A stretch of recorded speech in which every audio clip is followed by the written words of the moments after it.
Attracting wildlife to your yard is fairly simple. You just have to look and see what wildlife and animals need. And they need three basic things: water, food, and shelter. So if you can provide those three items for that type of wildlife, they're almost sure to come if they're in your area. Now you can do this on a rural setting, a suburban setting, or even in an urban setting.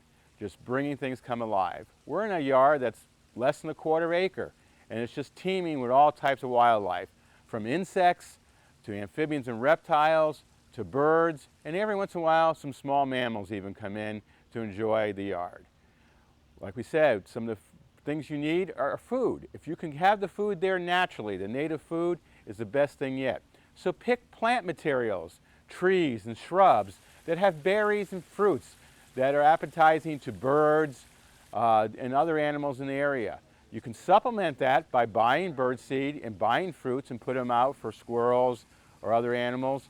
But if you have trees that have their own fruits, it's even better. We have a service berry. That helps as well. But also think about shelter.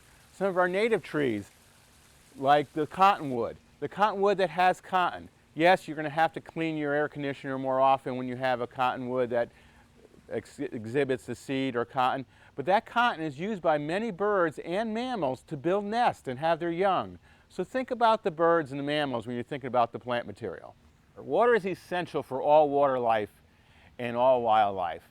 The way you can have it is by a small pond or even a bird bath. But a pond really brings a lot of animals in.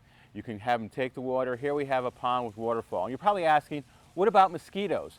Well, actually, we test this pond once a week, and there's no mosquitoes here because we have native top minnows that eat the mosquito larvae and plenty of dragonflies. And we have turtles that keep the minnows in check. So it's a well-balanced ecosystem. And in fact, all the wildlife and plants in this pond overwinter. Literally no maintenance. We do about 2 hours of maintenance in the spring, 2 hours of maintenance in the fall, and it's on automatic pumping, and wildlife loves it. Even bats come down to drink in this pond at night. So think about adding a water feature, and that'll make the yard really come alive. Bird feeding is great, having plenty of bird feeders, but you also want to feed the other animals. I found having food for the squirrels are less likely to get into your bird feeders.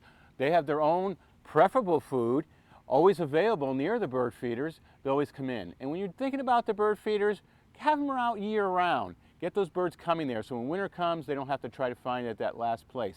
And you wonder about all this extra food on the ground? Yes, it's going to draw in voles and small mice, but that's part of wildlife. And those voles and those small mice will attract the bull snakes.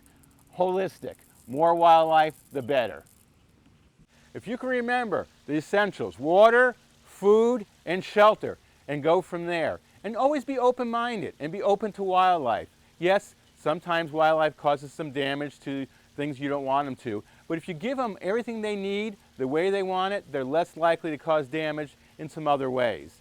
So keep your mind open and allow your yard to be open to all the wildlife.